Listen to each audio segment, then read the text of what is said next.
Iso Masih o'zini muqaddas kitobda 30 martadan ko'proq inson o'g'li deb atagan. Lekin u bu nimani anglatmoqchi bo'lgan? Bu shunchaki men insonman deganimi yoki bundan ham chuqurroq ma'nomi? Ko'pchilik shunday o'ylaydi.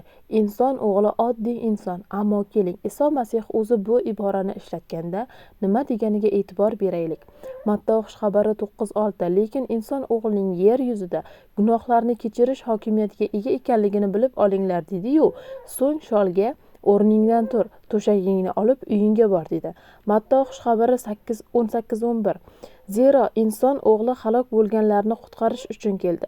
Mark xushxabari 8:31 So'ng Iso inson o'g'lining ko'p azoblanishini kerakligini va oqsoqollar, oliy ruhoniylar, ulamolar tomonidan rad qilinib o'ldirilishini hamda 3 kundan so'ng qayta tirilishini ularga uqtira boshladi. Luqo xushxabari 9:26 Chunki kim mendan va mening so'zlarimdan uyalsa, inson o'g'li ham o'zining otasining va muqaddas farishtalarning shuhrati bilan kelganida undan uyaladi.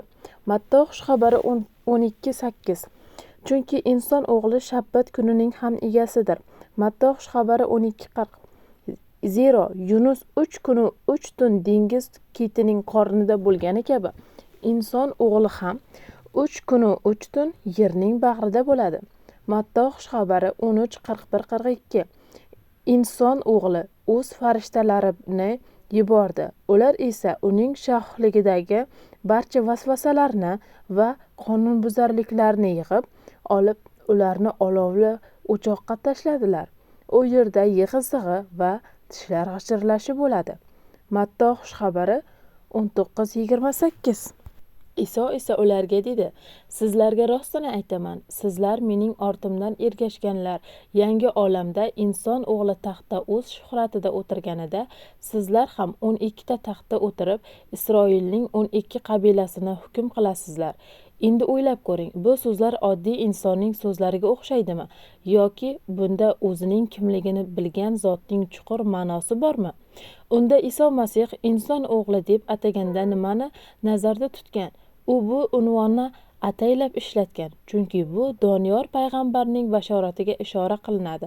Doniyor 7:13-14 Men tundagi vahimalarimda mana samo bulutlari bilan kelayotgan inson o'g'lidek bir zotni ko'rdim. U kunlariga ko'ra qadimiy bo'lganning oldiga yetib bordi va uning yoniga yaqin keltirildi.